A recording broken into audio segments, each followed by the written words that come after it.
प्रिय विद्यार्थियों, एक बार फिर आप सभी का भूगोल की इस ऑनलाइन कक्षा में स्वागत है। हम भारत का भूगोल में भारत के भौतिक प्रदेशों का अध्ययन कर रहे हैं।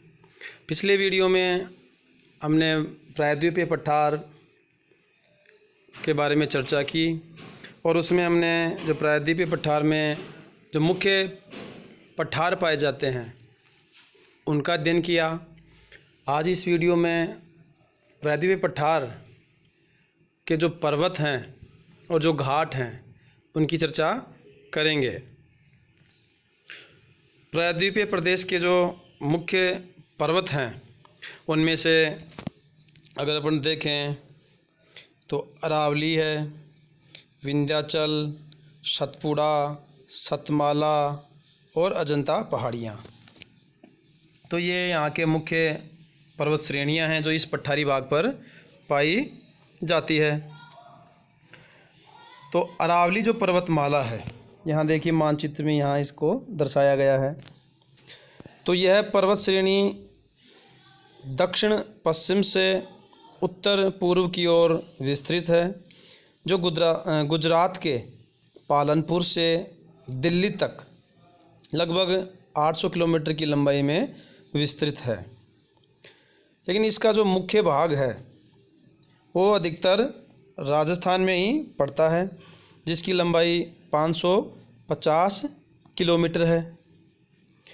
अरावली जो पर्वतमाला है ये प्री कैम्ब्रियन काल की बनी हुई पर्वतमाला है, जो एक प्राचीन वलित या मोड़दार पर्वत हैं जो आज एक अवशिष्ट स्थिति में पाए जाते हैं। अर्थात लगातार अपक्षय अपरदन से आज ये पर्वत काफ़ी घिसकर नीचे हो चुके हैं। इस पर्वत की औसत ऊंचाई 930 मीटर है। अरावली पर्वतमाला की जो सबसे ऊंची चोटी है गुरु शिखर है, जो सिरोही में है, जिसकी ऊंचाई 1722 मीटर है। यह चोटी गुरु शिखर मध्य भारत की सबसे ऊंची पर्वत चोटी है, अर्थात हिमालय और नीलगिरी पहाड़ियों के बीच की सबसे ऊंची चोटी मानी गई है। अरावली पर्वत महान जल विभाजक का काम भी करता है, अर्थात नदियां इसके दोनों तरफ से निकलती हैं। ये ऊंची उठी हुई है, जिसके कारण कुछ नदियां इसके पश्चिम में अपवाहित होती हैं, कुछ इसके पूर्व में। तो इस तरह से ये जल विभाजन का काम करती है। प्रायद्वीपीय पठार का दूसरा जो मुख्य पर्वत है वो है विंध्याचल पर्वत। यह एक ब्लॉक या खंड पर्वत है, अर्थात भ्रंश से निर्मित पर्वत है, जो पश्चिम से पूर्व 1050 किलोमीटर की लंबाई में फैला हुआ है। यह श्रेणी भी जल विभाजन का काम करती है, अर्थात यहाँ से भी उत्तर और दक्षिण की तरफ नदियाँ प्रवाहित होती हैं। यह पर्वत उत्तरी और दक्षिणी भारत को अलग करता है, अर्थात इस पर्वत के उत्तर का भारत उत्तरी भारत या आर्यावर्त भी कहलाता है, और जो दक्षिणी भूभाग है वो दक्षिणी भारत कहलाता है। तो यह भारत को एक तरह से दो भागों में विभाजित करता है। यह पर्वत श्रेणी नर्मदा घाटी की उत्तरी सीमा बनाता है, अर्थात यहाँ विंध्याचल है और इसके नीचे सतपुड़ा, इन दोनों के बीच में नर्मदा नदी प्रवाहित होती है। तो विंध्याचल पर्वत नर्मदा नदी की उत्तरी सीमा बना रहा है। इस श्रेणी में हीरे के लिए प्रसिद्ध पन्ना जो क्षेत्र है मध्य प्रदेश में स्थित है। अब ये जो श्रेणी है विंध्याचल, ये कुछ अलग अलग पहाड़ियों के रूप में विस्तृत है। जहाँ देखिए पश्चिम से पूर्व की ओर अगर अपन चलें तो पश्चिम का जो ये है ये विंध्याचल है। ये जो है भारनेर पर्वत श्रेणी है, 3 नंबर पे कैमूर और 4 पे पारसनाथ। तो ऐसे करके इन छोटी छोटी पहाड़ियों को मिलाकर ये पूरा विंध्याचल श्रेणी निर्मित होती है। प्रायद्वीपीय पठार का अगला महत्वपूर्ण पर्वत सतपुड़ा पर्वत है। यह भी एक ब्लॉक या खंड पर्वत है जो भ्रंश से निर्मित है। यह पर्वत श्रेणी नर्मदा और तापी नदियों के बीच पश्चिम से पूर्व दिशा में विस्तृत है, अर्थात इस पर्वत के उत्तर में नर्मदा नदी प्रवाहित होती है और इसके दक्षिण में तापी नदी जो बैतूल के पठार से निकल रही है। इनके बीच में ये विस्तृत है सतपुड़ा पर्वत। यह मुख्य रूप से मध्य प्रदेश और गुजरात में स्थित है।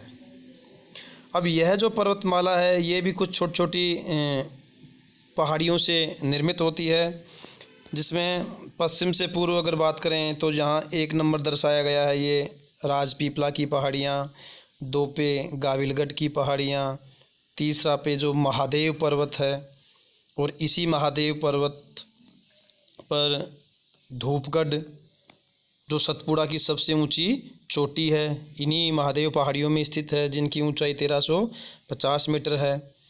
और इसी महादेव पहाड़ी पर पंचमढ़ी जो पर्यटन स्थल है वो मध्य प्रदेश में यहीं स्थित है।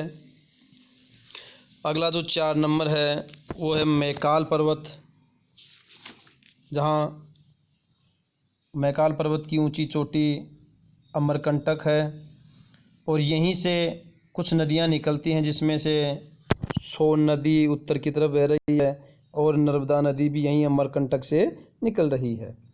तो इन पहाड़ियों से मिलकर ही एक सतपुड़ा श्रेणी का निर्माण होता है।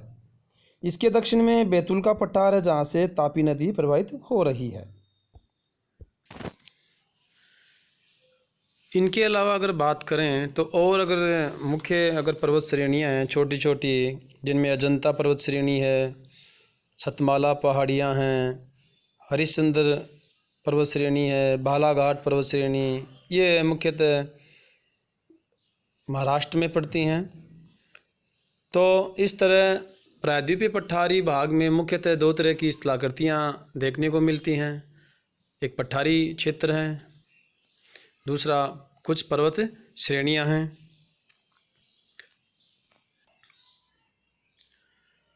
इसके साथ ही प्रायद्वीपीय पठारी भाग में पश्चिम और पूर्व की तरफ भी कुछ पर्वत श्रेणियां हैं। पश्चिम में पश्चिमी घाट और पूर्व की तरफ पूर्वी घाट। तो पश्चिमी घाट यह एक भ्रंश कगार या खंड पर्वत है, अर्थात इसका निर्माण भी भ्रंश से हुआ है जो एक घाट के रूप में पाया जाता है। यह तापी नदी यहाँ तापी नदी के मुहाने से लेकर कन्याकुमारी तक विस्तृत है, जो 1600 किलोमीटर की दूरी में फैला हुआ है। इसे स्थानीय भाषा में सह्याद्री पर्वत श्रेणी भी कहते हैं। इसकी औसत ऊंचाई 1300 मीटर के लगभग है। पश्चिमी घाट का पश्चिम की तरफ का ढाल खड़ा है, एक दीवार की तरह दिखाई देता है, और पूर्व का ढाल थोड़ा मंद है। दक्षिणी पश्चिमी मानसून पवनों द्वारा इस पर्वत पर भारी वर्षा प्राप्त होती है, इसलिए यहाँ उष्णकटिबंधीय सदाबहार वनस्पति पाई जाती है। अर्थात अरब सागर की तरफ से जो मानसून पवनें आती हैं तो इस पर्वत श्रेणी से टकराकर इसके पश्चिम की तरफ काफ़ी वर्षा होती है, और जैसे ही पवनें इस पर्वत को पार करके पूर्व की तरफ आती हैं तो यहाँ वर्षा काफ़ी कम होती है, क्योंकि हवा में नमी की मात्रा कम हो जाती है। तो जो पश्चिम का भाग है वो पवनों की दिशा के सामने होने के कारण अधिक वर्षा प्राप्त करता है, वृष्टि क्षेत्र है, जबकि पूर्वी भाग वृष्टि छाया क्षेत्र है जहाँ बारिश बहुत कम होती है। इस पर्वतीय क्षेत्र में अधिक वर्षा के कारण अधिक जैव विविधता भी पाई जाती है। पश्चिमी घाट जो पर्वत श्रेणी है इसको भी कुछ मुख्य पहाड़ियों में बांटा गया है, या यूँ कह सकते हैं कि इसका निर्माण कुछ मुख्य श्रेणियों से मिलकर होता है। जैसा कि अभी मैंने बताया कि ये तापी नदी के मुहाने से लेकर कन्याकुमारी तक 1600 किलोमीटर की दूरी में विस्तृत है। तो इसे कुछ भागों में बांट दिया गया, जिसमें पहला जो भाग है वो है सह्याद्री। सह्याद्री का मतलब स्थानीय भाषा में इसे यहाँ इस पर्वत श्रेणी को सह्याद्री बोलते हैं। तो सह्याद्री को भी दो भागों में बांट दिया, उत्तरी सह्याद्री और दक्षिणी सह्याद्री। अर्थात जो 16 डिग्री उत्तरी अक्षांश की रेखा जो गोवा के मध्य से गुजर रही है, इसके उत्तर का भाग तापी से लेकर 16 डिग्री उत्तरी अक्षांश तक का भाग उत्तरी सह्याद्री और 16 डिग्री से लेकर दक्षिण का भाग दक्षिणी सह्याद्री में शामिल है। अब उत्तरी सह्याद्री मुख्य रूप से महाराष्ट्र में स्थित है। उत्तरी सह्याद्री की सबसे ऊंची चोटी काल सुबाई है, जो 1600 मीटर है। इसका भाग अधिकतर महाराष्ट्र में ही है। इसके अलावा यहाँ की प्रमुख जो चोटियाँ हैं अन्य, उसमें सलहर है, महाबलेश्वर है, हरिश्चंद्रगढ़ श्रेणी है चोटी, और यहीं से कुछ मुख्य नदियाँ निकलती हैं, जिसमें गोदावरी है, कृष्णा है, भीमा नदियाँ हैं। तो यहाँ मानचित्र में इस उत्तरी सह्याद्री की सर्वाधिक ऊंची चोटी काल सुबाई को भी दर्शाया गया है। दक्षिणी सह्याद्री 16 डिग्री उत्तरी अक्षांश से दक्षिण का भाग है, इसमें सम्मिलित है, जो 16 डिग्री से लेकर लगभग नीलगिरी की पहाड़ियों के मध्य स्थित है। दक्षिणी सह्याद्री का अधिकतर भाग गोवा और कर्नाटक में पड़ता है। दक्षिणी सह्याद्री की सबसे ऊंची चोटी कुद्रेमुख है, जो कर्नाटका में है, जिसकी ऊंचाई 1892 मीटर है। यहीं पर बाबा बुदन की पहाड़ियाँ पाई जाती हैं, जो कहवा उत्पादन के लिए प्रसिद्ध हैं, कॉफ़ी के लिए जानी जाती हैं। दक्षिणी सह्याद्री की दूसरी अगर मुख्य चोटी की बात करें तो वह है पुष्पगिरी, जिसकी ऊंचाई 1714 मीटर है। तो इस तरह ये सह्याद्री का हमने दो तरह का विभाजन किया है। उत्तरी सह्याद्री जो 16 डिग्री उत्तरी अक्षांश से ऊपर है, और दक्षिणी सह्याद्री। इसके बाद में नीलगिरी की पहाड़ियाँ आती हैं। ये पहाड़ियाँ कर्नाटक, केरल और तमिलनाडु के सीमा क्षेत्र पर स्थित हैं। नीलगिरी पर्वत भी एक खंड या भ्रंश पर्वत है। इसे मलयगिरी भी कहते हैं। नीलगिरी पर्वत की सबसे ऊंची चोटी दोदाबेटा है, जिसकी ऊंचाई 2637 मीटर है। दोदाबेटा दक्षिण भारत की दूसरी सबसे ऊंची चोटी भी है। इन पहाड़ियों पर पूर्वी और पश्चिमी घाट आकर मिलते हैं, अर्थात नीलगिरी पहाड़ियाँ एक जंक्शन का काम करती हैं, अर्थात पश्चिमी घाट और ये पूर्वी घाट की जो भी पहाड़ियाँ हैं, ये यहीं नीलगिरी पर आकर मिलती हैं। नीलगिरी पहाड़ियों में ही तमिलनाडु का जो प्रसिद्ध पर्वतीय पर्यटन स्थल है, हिल स्टेशन ऊटी या उड़गमंडलम, ये भी इन्हीं नीलगिरी पहाड़ियों में स्थित है। नीलगिरी भारत का पहला जैव आरक्षित क्षेत्र स्थित है। काफ़ी जैव विविधता पाई जाती है।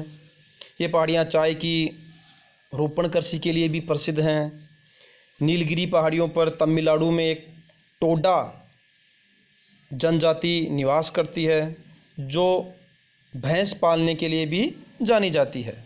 इस तरह जो नीलगिरी पहाड़ियाँ हैं, ये मुख्यतः पूर्वी और पश्चिमी घाट को जोड़ने का काम करती हैं।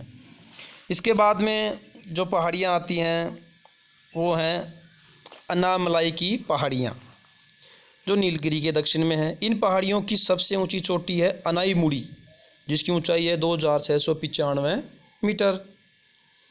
ये दक्षिण भारत की सबसे ऊंची चोटी है अनाईमुड़ी, जो अनाईमलाई पहाड़ियों में स्थित है। दक्षिण भारत की सबसे ऊंची चोटी अनाईमुड़ी और दूसरी सबसे ऊंची चोटी दोदाबेटा, जो नीलगिरी में है। अनाईमलाई के पूर्व में ही पल्लनी पहाड़ियाँ हैं। इन पहाड़ियों में तमिलनाडु का प्रसिद्ध हिल स्टेशन कोडाई कनाल स्थित है। यहाँ देखिए नंबर 4 से पल्लनी पहाड़ियों को दिखाया गया है, जो नीलगिरी और अनाईमलाई के पूर्व में हैं। इसके बाद में अनाईमलाई जो पहाड़ी है उसके दक्षिण कार्डमम या इलायची की पहाड़ियाँ स्थित हैं, जो मसाले की खेती के लिए जानी जाती हैं और मुख्य रूप से यहाँ इलायची की खेती होती है। इन पहाड़ियों की सबसे ऊंची चोटी, इलायची की पहाड़ियों की सबसे ऊंची चोटी है अगस्त्यमलाई, जो एक जैव आरक्षित क्षेत्र भी है। और इस तरह सबसे जो दक्षिणी पहाड़ियाँ हैं जो केरला में है वो है नागरकोइल की पहाड़ियाँ।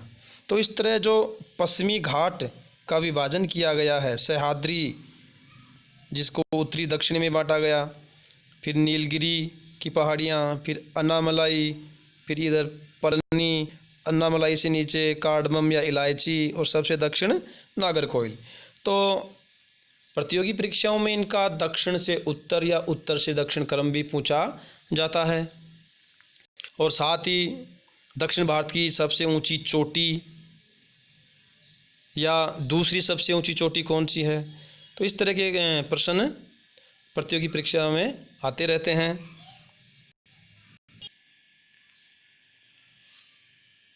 पश्चिमी घाट में कुछ दर्रे हैं और जो पूर्वी घाट है इनकी चर्चा हम अगले वीडियो में करेंगे। धन्यवाद।